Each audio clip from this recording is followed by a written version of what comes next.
Canada के प्रधानमंत्री Justin Trudeau Bharat के खिलाफ अपनी कपट नीति पर लगाम नहीं लगा रहे, बल्कि वो भारत और कनाडा के राजनयिक रिश्तों को अब पाताल में ले जाने की कोशिश में जुट गए हैं। ट्रूडो ने एक और भारत विरोधी कदम उठाया है और यही इस वक्त बड़ी खबर है।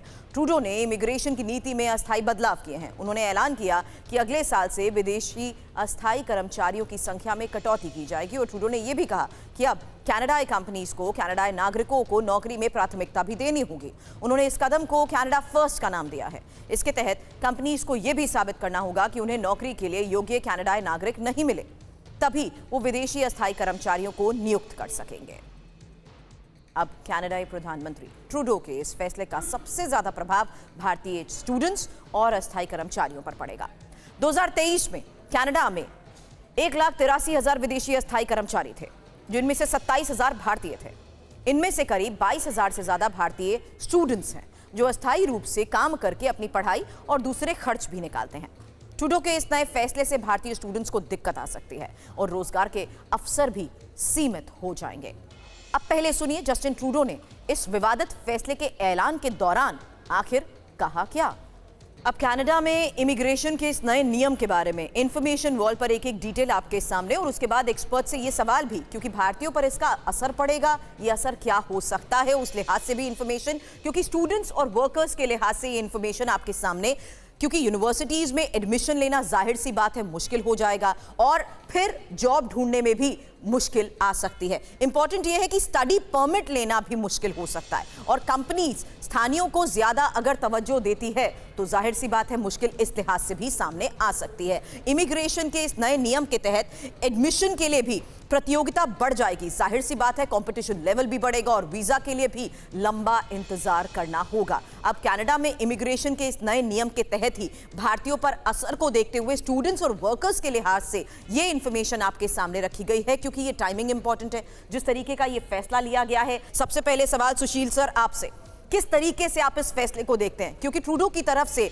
अगर इन नियमों में इस वक्त बदलाव किया जाता है तो मैं जाहिर सी बात है राजनयिक संबंधों के आधार पर सबसे पहले नहीं बात करना चाहती, इस फैसले के असर के बारे में आपसे सवाल करना चाह रही हूं। सुबह जैसा पता है, हम सबको मालूम है कि भारत और कनाडा के संबंध इस वक्त बहुत ही नाजुक दौर से गुजर रहे हैं। उसके बहुत सारे कारण हैं और प्राइम मिनिस्टर ट्रूडो की जो पॉलिसीज हैं, जो उनकी थिंकिंग है, वो उसके लिए सबसे ज्यादा जिम्मेवार है। और प्राइम मिनिस्टर ट्रूडो कंटिन्यूअसली लगातार कुछ ना कुछ एक्शन लेने की कोशिश कर रहे हैं, दिखाने की कोशिश कर रहे हैं कि वो बहुत ताकतवर हैं और वो किसी भी भारत जैसे देश के साथ में उनके खिलाफ बोलने में उनको कोई हर्ज नहीं है, कोई उनसे घबराहट नहीं है।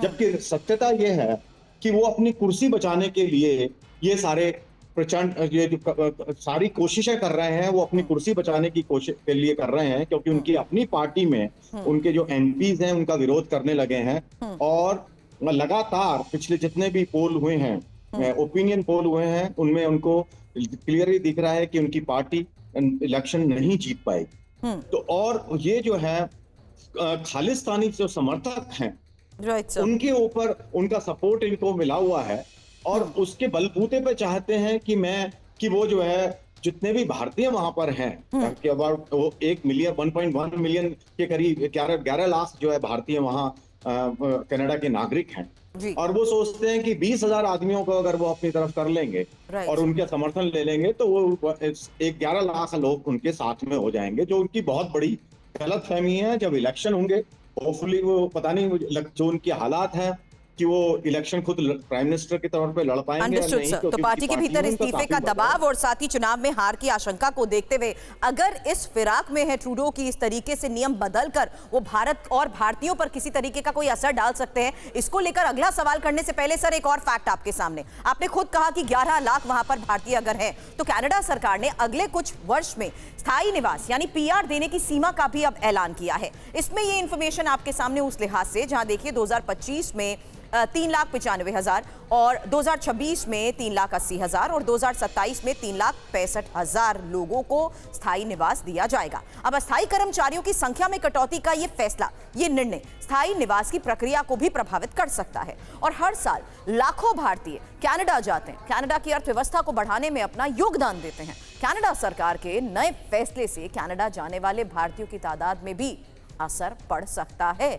लेकिन ट्रूडो का यह फैसला क्या अब कनाडा पर ही भारी पड़ेगा? यह सवाल इस लिहाज से भी जरूरी है समझना क्योंकि ट्रूडो भारत से दुश्मनी के चक्कर में अपने ही देश को अब नुकसान पहुंचा रहे हैं। ये इंफॉर्मेशन इस फैसले से कैसे उनके देश पर आफत बन सकती है, ये देखिए, क्योंकि यहां कनाडा की तरक्की में भारतीय समुदाय का बहुत बड़ा योगदान है।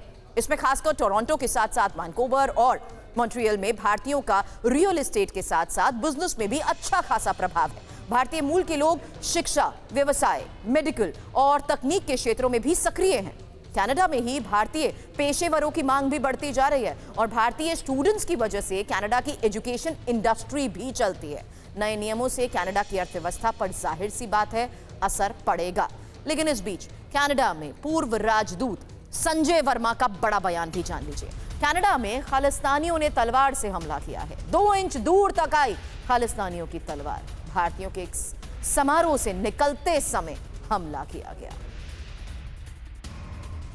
मैं अल्बर्टा के एक शहर में था और वहाँ पे जो भारतीय मूल के लोग हैं उन लोगों ने एक डिनर रखा था। बाहर में काफ़ी लोग वहाँ पर, मुझको जहाँ तक याद आ रहा है 150 के आसपास लोग थे जो खालिस्तान के नाम पर ओछी हरकतें कर रहे थे और उन्होंने जिस एंट्रेंस से मुझको जाना था उसको पूरी तरह से घेर रखा था। जब मैं अंदर आने लगा, आरसीएमपी थी और लोकल पुलिस भी थी पूरी तादाद में। लोकल पुलिस पूरी तरह से मौजूद थी वहाँ पे, लेकिन शायद उन लोगों ने भी ये सोचा नहीं था कि इतनी बुरी हरकत वो करेंगे। जब मैं गुजरने लगा तो एक तलवार जो कि लगभग मेरे शरीर से 2 से 2.5 इंच दूर तक आई। लोकल पुलिस के जो लोग थे वहां पर तुरंत उन्होंने एक्शन लिया और उसको पीछे ठेल दिया। साथ ही साथ मेरा भी एक जो रिफ्लेक्स एक्शन था उसमें मैं भी वहां से थोड़ा खिसक गया। बाद में उन्होंने कुछ इंट्रोगेशन वगैरह किया था, क्या नतीजा निकला ये मुझको बताया नहीं गया है। हम लोगों ने विदेश मंत्रालय वहां का जो है, जिसको ग्लोबल अफेयर्स कनाडा कहते हैं, उन्हें भी बताया था। योगेश सर, अब इन फैक्ट्स को आप कैसे रूल आउट कर देंगे? वहां पर किस तरीके से हमलों को अंजाम दिया जा रहा है और जो नीति आप अपना रहे हैं उसमें आपके अपने ही अब आपके खिलाफ हैं।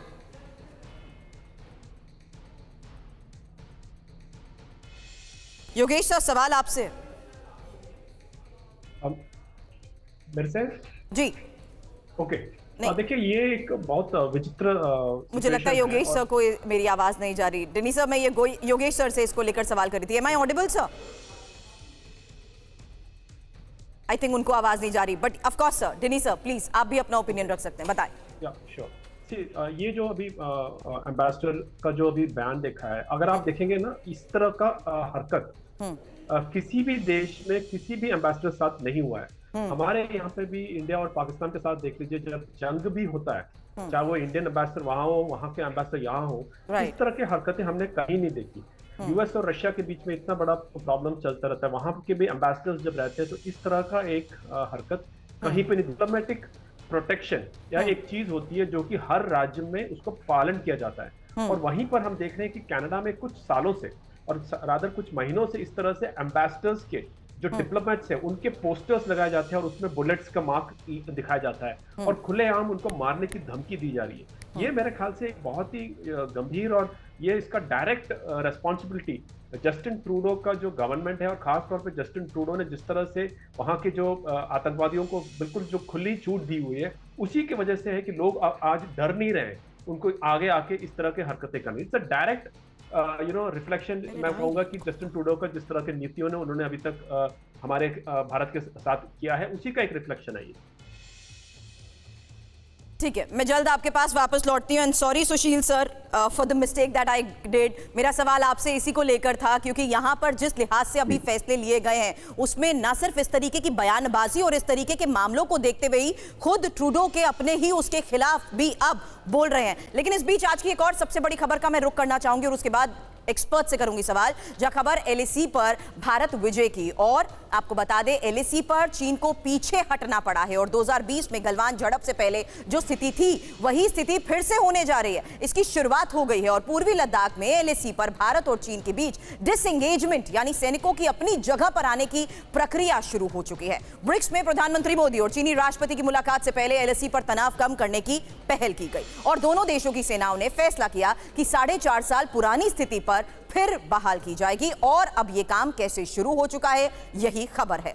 दरअसल एलएसी पर देपसांग और डेमचोक पर विवाद था, जहां पर चीनी सेना उन इलाकों में गश्त कर रही थी जिन इलाकों में भारतीय सेना गश्त करती थी। हालांकि सोर्सेस के मुताबिक भारत और चीन के बीच बनी सहमति को लागू करने के लिए देपसांग और डेमचोक में 22 अक्टूबर यानी मंगलवार से स्थानीय मिलिट्री कमांडर स्तर पर मीटिंग शुरू हुई, जिसमें लिए गए फैसले के मुताबिक बुधवार को इसमें एक्शन शुरू हो गया जो लगातार जारी है। और डेमचोक में भारतीय सैनिक चारिंग नाले के पश्चिम की तरफ पीछे की ओर जा रहे हैं और चीनी सैनिक नाले के दूसरी तरफ यानी पूरब की तरफ वापस जा रहे हैं। अब दोनों तरफ से करीब 10 से 12 टेम्पररी स्ट्रक्चर बने हैं और दोनों तरफ से करीब 12-12 टेंट भी लगे हैं जो हटने हैं।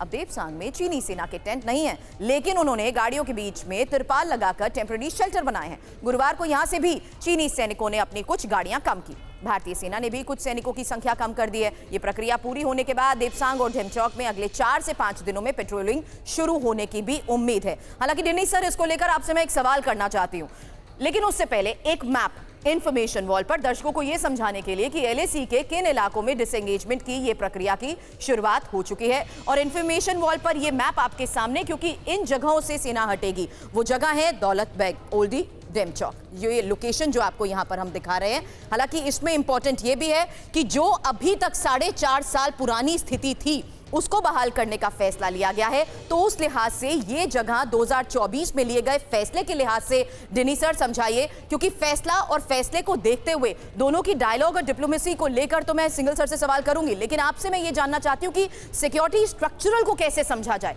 इसमें क्या बहाली, इस स्थिति को बहाल करते हुए देखते हुए लिया गया फैसला हम समझ पाएंगे? देखिए मैम, ये अभी जो 3-4 दिन पहले जो एग्रीमेंट पे आए हैं इंडिया और चाइना, उसमें ये है कि हम जब 2020 में जिस तरह की हालात थी, जबकि दोनों सेना LAC line of actual control के बिल्कुल बगल बगल में थे और वहां पर काफी कॉन्फ्लिक्ट भी हुआ, चाहे वो गलवान हो, चाहे वो नॉर्थ बैंक पेंगोंग त्सो में हो।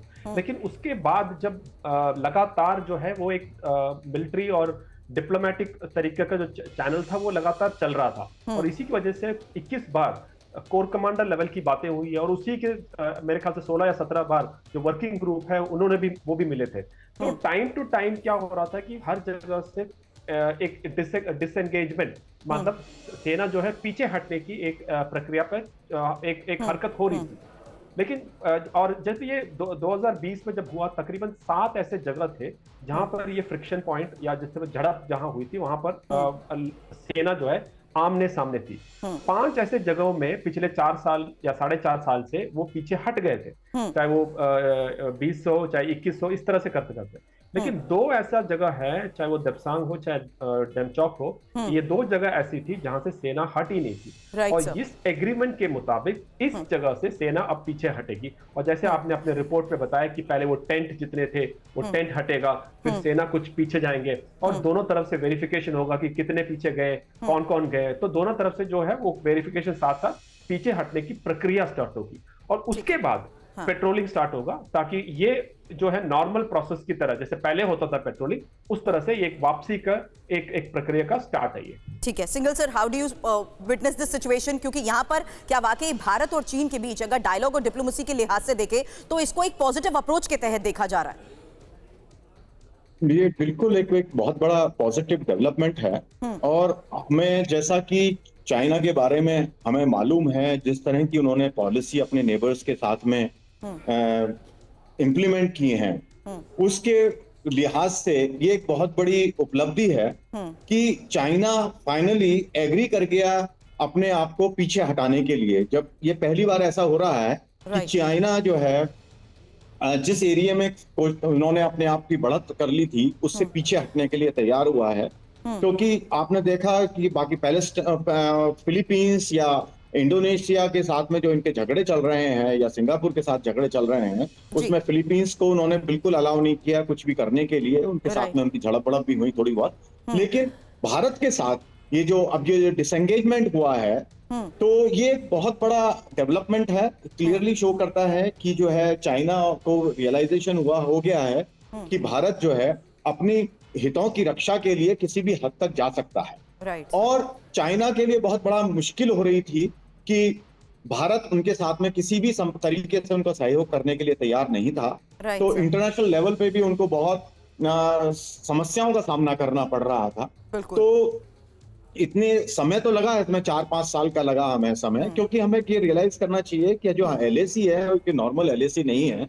क्योंकि ग्राउंड पे अभी तक हमारा ये एग्रीमेंट नहीं है कि कौन सा एरिया इंडिया का है, कौन सा एरिया चाइना का है। तो हम जॉइंट पेट्रोलिंग करते हैं, एक तरीके से कहते हैं कि वो भी उस एरिया में चाइना भी पेट्रोल करता है और हम भी पेट्रोल करते हैं। और उसके लिए एक हमने एसओपी बनाया हुआ था, स्टैंडर्ड ऑपरेटिंग प्रोसीजर, कि जब चाइनीज और इंडियन फोर्सेस कई बार टुकड़ी जो है आमने सामने आ जाती है, तो किस तरह से वो बिहेवियर करेंगी, जिसका उल्लंघन 2020 में चाइना ने बहुत गलत तरीके से किया और भारत ने उसका भरपूर जवाब भी दिया। लेकिन आज जिस तरीके से ये फैसला लिया गया है डेनिस सर से, इसीलिए मैंने ये सवाल किया था कि आखिर अब जो सेटलमेंट हो रही है वो किस लिहाज से की जाएंगी। लेकिन एक और सबसे बड़ी खबर का अब रुख करना है, आगे बढ़ेंगे, क्योंकि पाकिस्तान में बैठे आतंकी आका फिर से कश्मीर घाटी में अब खून खराबा कराने पर आमादा हो चुके हैं। और पिछले एक हफ्ते में घाटी में कई आतंकी हमलों को अंजाम दिया गया है, जिसमें सेना के जवान और आम नागरिकों की जान भी गई है। आपको बता दें, कल भी गुलमर्ग में आतंकियों ने सेना के जवानों पर हमले को अंजाम दिया, 3 जवान शहीद हो गए। घाटी में आतंकी हमलों में तेजी के लिए पाकिस्तान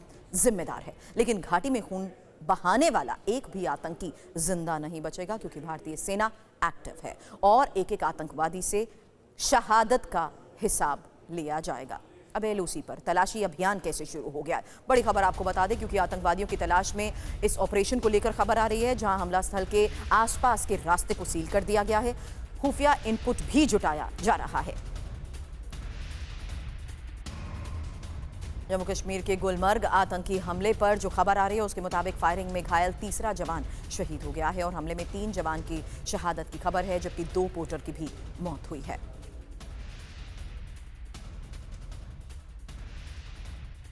इस हमले के बाद किस तरीके से सर्च ऑपरेशन चलाया जा रहा है, ऑपरेशन को कैसे अंजाम दिया जा रहा है, बता रहे संवाददाता इरफान कुरैशी। इस समय हम नॉर्थ कश्मीर के गुलमर्ग इलाके में मौजूद है और यहाँ आप देख सकते हैं, यहाँ से करीबन 14 किलोमीटर की दूरी पर फिर मेन गुलमर्ग का इलाका है, जो कि एक पर्यटन स्थल है। और उस पर्यटन स्थल के पास बूटा पथरी का इलाका है, जो कि लाइन ऑफ कंट्रोल का इलाका है, करीबन 20 किलोमीटर की दूरी पर। तो यहाँ पर आप देख सकते हैं पूरी बैरिकेडिंग की हुई है। यहाँ सीआरपीएफ के जवान, जम्मू कश्मीर पुलिस के जवान तैनात है, क्योंकि यहाँ से आगे जो है जंगल का इलाका है, पहाड़ी इलाका है और एक बड़ा मैसिव सर्च ऑपरेशन कल से ही लगातार जारी किया गया है। क्योंकि जिस तरह बूटा पथरी के इलाके में नागिन पोस्ट के पास आतंकियों ने जो आर्मी पेट्रोल है उन पर हमला कर दिया, और ये TV9 भारतवर्ष को सूत्रों से जानकारी मिल रही है कि जो आतंकी है वो कहीं ना कहीं बूटा पथरी के इलाके से घुसपैठ कर चुके थे और वहाँ उस इलाके में मौजूद थे। और जब सेना की जो पेट्रोलिंग कॉन्वे है उनको इस सरहदी इलाके में देखने को मिली, और उसके बाद उन्होंने उनकी गाड़ी पर फायर खोल दिया और लगातार सुरक्षा बलों ने वहां जवाबी कार्रवाई की और पूरे इलाके को फिलहाल कॉर्डन ऑफ कर दिया गया है। इस तरफ आप देख सकते हैं तमाम गाड़ियों को रोककर यहाँ पूरी जांच पड़ताल के बाद ही अगर किसी को आसपास के इलाके में जाना है तो वहाँ जाने दिया जाता है। लेकिन गुलमर्ग के इलाके में फ़िलहाल जो है मूवमेंट बंद कर दिया गया है, क्योंकि एक बड़े पैमाने का सर्च ऑपरेशन लगातार जारी है पूरे गुलमर्ग के इलाके में। क्योंकि बूटा पथरी का इलाका जो है वो एक जनरल इलाके से शुरू हो जाता है, क्योंकि वहाँ पर काफ़ी टूरिस्ट हट्स भी है, और उसके बाद आगे जाकर फिर वो जो है सरहद का जो पोस्ट इंडियन आर्मी का है वहाँ तक पहुंच जाता है और उसके बाद फॉरवर्ड पोस्ट का इलाका है। दूसरी तरफ ये इलाका पुंछ के साथ भी कनेक्टेड है, क्योंकि साफ तौर पर आप देख सकते हैं पहाड़ी इलाका है। एक बार मेरे कैमरा पर्सन दिखाएं, सुरक्षा बल जो है लगातार यहाँ पर एक्शन में है और इसी तरह का एक्शन लगातार टंगमग से लेकर गुलमर्ग और बूटापथरी के इलाके तक देखने को मिल रहा है। चलिए अब आपको बताते हैं सेना के काफिले पर किस तरीके से आतंकी हमले को अंजाम दिया गया। हालांकि हमारे सहयोगी ग्राउंड रियलिटी आपको दिखा रहे थे कि इस वक्त क्या हालात हैं, लेकिन बारामूला के गुलमर्ग के बोटापथरी में इस हमले को अंजाम दिया गया है, जहां 18 राष्ट्रीय राइफल्स के वाहन पर हमला हुआ। सभी जवान एलओसी की तरफ जा रहे थे और आतंकी पहले से घात लगाकर बैठे थे। नागिन इलाके में ही सेना की गाड़ी पर गोलीबारी शुरू हुई। हमले के बाद आतंकी जंगल की तरफ भाग गए और फिलहाल खबर आई कि किस तरीके से इस हमले में 3 जवान शहीद हुए हैं, जबकि 2 पोर्टर की भी मौत हुई है। अब गुलमर्ग हमले के बाद आपको बता दें फारूक अब्दुल्ला की तरफ से क्या कहा गया, सुनिए। हमारे कई साथी शहीद हो गए, मगर ये बंद नहीं हुआ और ये हर साल चल रहा है, यानी कि ये बंद हुआ है। और जो इसको चलाने वाले हैं वो आपको मालूम है, वो ये समझते हैं कि इससे कश्मीर को पाकिस्तान से मिला देंगे। उस गलत फहमी में है। कश्मीर में 47 में फैसला कर लिया था कि हमने पाकिस्तान नहीं जाना, और अगर वो समझते हैं कि इससे वो कुछ कर सकेंगे, वो सिर्फ अपनी बर्बादी और हमारी बर्बादी कर रहे हैं। हालांकि इससे पहले जिस तरीके से हमलों को अंजाम दिया गया है, जाहिर सी बात है कश्मीर में आतंक को जल्द करारा जवाब भी मिलेगा। लेकिन अब इंफॉर्मेशन आपके सामने, क्योंकि अब 24 अक्टूबर जब गुलमर्ग में आतंकी हमले को लेकर खबर आई है और 3 जवानों की शहादत हुई है, जबकि 2 पोर्टर की मौत हुई है। 24 अक्टूबर पुलवामा के बडगुन में आतंकी हमला, टारगेट किलिंग की कोशिश, अटैक में प्रवासी मजदूर के घायल होने की खबर आई थी। 20 अक्टूबर गांदरबल में बड़े आतंकी हमले को अंजाम दिया गया, जहां टनल कंस्ट्रक्शन साइट पर फायरिंग हुई और डॉक्टर समेत 7 लोगों की मौत हुई। पंजाब और बिहार के 6 मजदूरों की मौत को लेकर खबर आई थी। उससे पहले 18 अक्टूबर जब शोपिया में टारगेट किलिंग और प्रवासी युवक की हत्या को अंजाम दिया गया। आगे बढ़ेंगे, एक और बड़ी खबर आ रही है, जहां एयरलाइंस को धमकी मिलने का सिलसिला जारी है और 11 दिनों में 250 से ज्यादा धमकियां मिली हैं। धमकी देने के लिए मॉस्क VPN का इस्तेमाल हुआ है और अधिकतर धमकियां सोशल मीडिया पर डाली गई। देश के बाहर से ऑपरेट हो रहे एक्स और फेसबुक आईडी को लेकर बड़ी खबर है। आईटी मिनिस्ट्री लगातार इस पूरे मामले को देखते हुए जिस तरीके से निगरानी कर रही है, जांच कर रही है, उसको लेकर अब खबर सामने आ रही है। यानी किस सोर्स के जरिए, किस हैंडल के जरिए लगातार ये धमकियां दी जा रही थी, उसी को देखते हुए जांच का दायरा बढ़ा और आईटी मिनिस्ट्री की तरफ से की जा रही निगरानी के बाद ये खबर सामने आ रही है कि देश के बाहर से ऑपरेट हो रहे एक्स और फेसबुक आईडी। अब किस तरीके से इस पूरे मामले की इन्वेस्टिगेशन हुई है, यह जानना बहुत जरूरी था कि लगातार मिल रही धमकियों की वजह से किस तरीके से यह साफ हो गया कि कैसे बाहर से ऑपरेट करते हुए ये हैंडलर्स लगातार इन धमकियों को अंजाम देते आए हैं। पीयूष पांडे हमारे सहयोगी हमें ज्वाइन कर चुके हैं। और पीयूष, इस इन्वेस्टिगेशन के बाद क्या बड़ा खुलासा हुआ है, उसके बारे में आपसे डिटेल जानूं। उससे पहले एयरलाइंस को 11 दिन में मिली 250 धमकियों के तहत यह खबर बड़ी है, जहां ज्यादातर धमकियां सोशल मीडिया के जरिए दी गई और देश विरोधी ताकतें जिस तरीके से मास्क VPN का इस्तेमाल कर रही थी। इसी को लेकर पीयूष आपसे सवाल करूंगी, क्योंकि देश के बाहर से ही ऑपरेट हो रहे एक्स और फेसबुक के आईडी को लेकर भी बड़ी जानकारी सामने आई है और अकाउंट बनाने के लिए फर्जी ईमेल आईडीज का जिस तरीके से इस्तेमाल हुआ, उन्हीं को लगातार मॉनिटर किया गया, ट्रैक किया गया, ट्रेस किया गया। आईपी एड्रेस में लंदन और फ्रांस तक की ट्रैकिंग को लेकर खबर मिली है। डार्क वेब का इस्तेमाल होने की आशंका के तहत ही अभी तक जांच का दायरा बढ़ता जा रहा था। साथ ही फेसबुक और एक्स पर सबसे ज्यादा धमकियां दी गई और सरकार ने दोनों प्लेटफॉर्म्स को सहयोग करने के लिए भी कहा। आपको बता दें, सरकार ने सोशल मीडिया कंपनी से धमकी देने वालों का बकायदा डेटा भी मांगा था। बताएं पीयूष। बिल्कुल सर, अभी देखिए इस मामले में अहम बात यह है कि आईटी मिनिस्ट्री ने वो स्थान पता कर लिए हैं कि कहाँ से ये सारा अपलोड किया गया डेटा। और अहम बात यह है कि जो एक्स है और उसके अलावा फेसबुक है, उससे डेटा मांगा गया है ताकि आईपी एड्रेस ट्रैक किए जा सके और जो मास्क VPN है उसका भी पता लगाया जा सके, क्योंकि डार्क वेब का बहुतेरे मामलों में इस्तेमाल किया गया है और उसके लिए थोड़ा सा इनको कशमकश करनी पड़ेगी। पड़ेगी, थोड़ा सा सहायता भी लेनी पड़ेगी। और यही वजह है कि उन्होंने डेटा एक्स से और अन्य जो सोशल मीडिया प्लेटफॉर्म्स है उनसे भी मांगा था। अहम बात ये भी है कि इस मामले में जो लगातार धमकियां आ रही हैं उससे कितना आर्थिक नुकसान हुआ है उसका भी आकलन किया जा रहा है। गृह मंत्रालय के निर्देश पर आईटी मिनिस्ट्री लगातार इस मामले की निगरानी कर रहा है और किसी नतीजे तक पहुंचने की कोशिश भी कर रहा है। यही वजह है कि उनकी ओर से डेटा मांगा गया सभी सोशल मीडिया कंपनियों से और उनकी ओर से डेटा दिया भी जा रहा है। जैसे ही ये पूरी गतिविधि अंजाम में आ जाएगी, यानी कि डेटा मिल जाएगा, उसके बाद जो सारी चीज़ें सामने आएंगी उसके आधार पर इस मामले में आईटी मिनिस्ट्री आगे बढ़ेगा।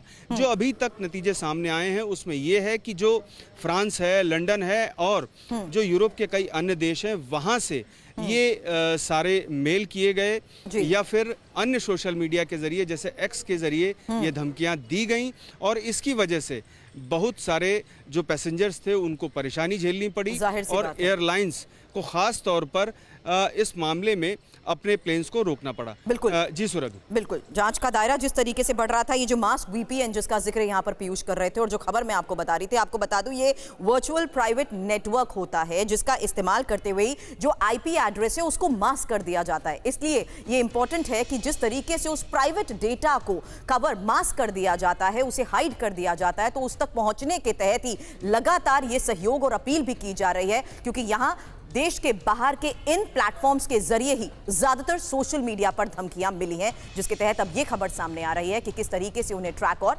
ट्रेस किया जा रहा है। एक और बड़ी खबर का आप रुख कर रहे हैं क्योंकि वायु प्रदूषण को लेकर अब सरकार की एडवाइजरी को लेकर भी खबर आई है और सभी राज्यों, केंद्र शासित प्रदेशों को जो चिट्ठी लिखी गई है, कुछ राज्यों में AQI खराब स्तर तक पहुंचने की चिंता जाहिर की गई है और ये त्योहारी सीजन में प्रदूषण और ज्यादा बढ़ने की आशंका जताई गई है। अब आपको ये भी बता देते हैं कि राज्यों को जो सरकार की चिट्ठी है उसमें क्या लिखा गया है। कुछ राज्यों में AQI खराब स्तर तक पहुंचा है और त्योहारी सीजन में प्रदूषण जिस तरीके से और ज्यादा बढ़ सकता है उसको लेकर चिंता जाहिर की गई है। सर्दियों की शुरुआत में हालात बदतर हो सकते हैं, स्वास्थ्य तैयारियों को भी बढ़ाने की बात इसमें कही गई है। जन जागरूकता अभियान चलाए जाएं, साथ ही खेल व्यायाम जैसी बाहरी गतिविधि पर भी रोक लगाने को लेकर इस चिट्ठी में बात कही गई है। हालांकि राज्यों को केंद्र की तरफ से दी गई सलाह के बारे में भी जान लीजिए क्योंकि पराली और कचरा जलाने से मना कर दिया गया है और त्योहारों में पटाखे भी कम फोड़ने होंगे। हालांकि पेट्रोल और डीजल की निजी वाहनों के कम इस्तेमाल की बात भी कही गई है और सार्वजनिक परिवहन को बढ़ावा देने को कहा गया है। डीजल जनरेटर पर निर्भरता भी कम करनी होगी और साथ ही धूम्रपान पर रोक लगाई जाए। 4 तस्वीरें भी अब हम आपको दिखा देंगे क्योंकि लगातार बिगड़ते हालात के बीच ये वो हकीकत है जिससे साफ हो रहा है कि किस तरीके से हवा और ज्यादा जहरीली हो चुकी है कि अब जो मॉर्निंग वॉक में भी लोग निकलते हैं या जो मरीज हैं उनको सांस लेने में जिस तरीके से दिक्कत होती है उसके आंकड़े भी बढ़ते जा रहे हैं और इसी को देखते हुए सरकार पहले भी चिंता जाहिर कर चुकी है। अब राज्यों को एडवाइजरी जारी करते हुए ये कहा गया है कि किस तरीके से अपने अपने स्टेट और वहां के हालात को देखते हुए AQI को लगातार मॉनिटर करना होगा और ज्यादा कदम भी उठाने होंगे। ईरान पर फिलहाल हमला नहीं करेगा इजराइल, ये खबर सामने आ रही है और इजराइल ने ईरान पर हमले का इरादा जो बदला है, ईरान पर हमले का प्लान लीक होने के बाद लिया गया ये फैसला बताया जा रहा है।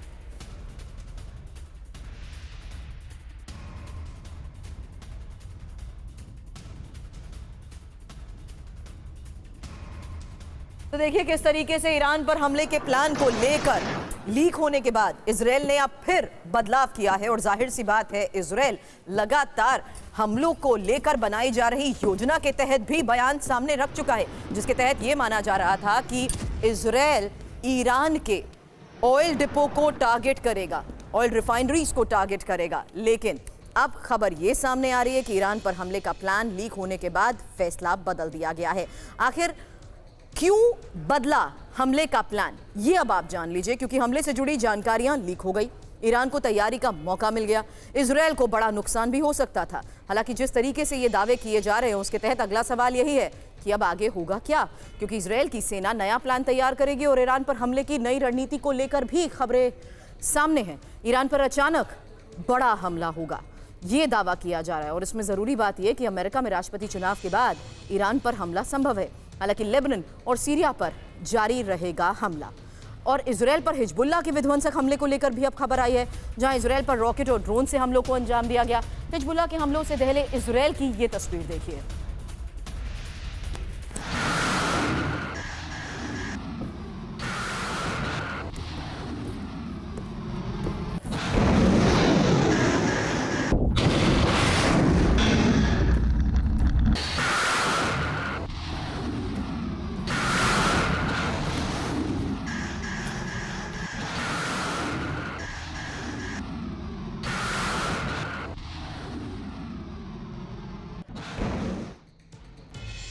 आगे बढ़ेंगे, खबर दिल्ली से है। दिल्ली के नागलोई में गर्लफ्रेंड की हत्या का मामला सामने आया और हत्या के बाद गर्लफ्रेंड के शव को दफना दिया गया। शादी के दबाव में लड़की की हत्या को अंजाम दिया गया। सलीम ने लड़की को अपना नाम संजू बताया था। आरोपी सलीम को पुलिस ने अब अरेस्ट कर लिया है।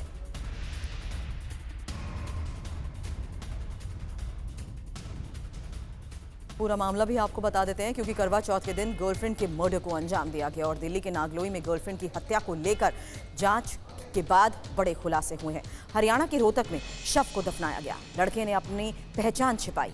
लड़के ने अपना नाम संजू बताया था, जबकि युवक का असली नाम सलीम है।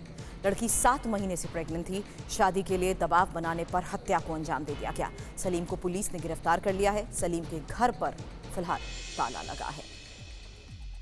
हत्या को अंजाम देने वाला मुख्य आरोपी संजू उर्फ सलीम नांगलोई में ही रहता था और इस वक्त हम जिस जगह पर मौजूद हैं ये उसका मकान है। आप देख सकते हैं कि इसी मकान में संजू अपने परिवार के साथ रहता था, जहां पर अभी यहां पर ताला लगा हुआ है। आप देख सकते हैं कि इसके परिवार के जो तमाम लोग हैं वो इस वक्त अपने घर को छोड़कर यहां से चले गए हैं। यहां पर पड़ोसियों का कहना है कि 2 दिनों से इस मकान में ताला लटका हुआ है, यहाँ पर कोई भी नहीं आया है। कई सालों से वो अपने परिवार के साथ यहीं पर रह रहा था। ज़्यादातर लोग उसे संजू के नाम से जानते थे, लेकिन जब इस हत्याकांड का खुलासा हुआ है तो ज़्यादातर लोगों को अब जानकारी इस बात की मिली है कि उसका असली नाम सलीम था।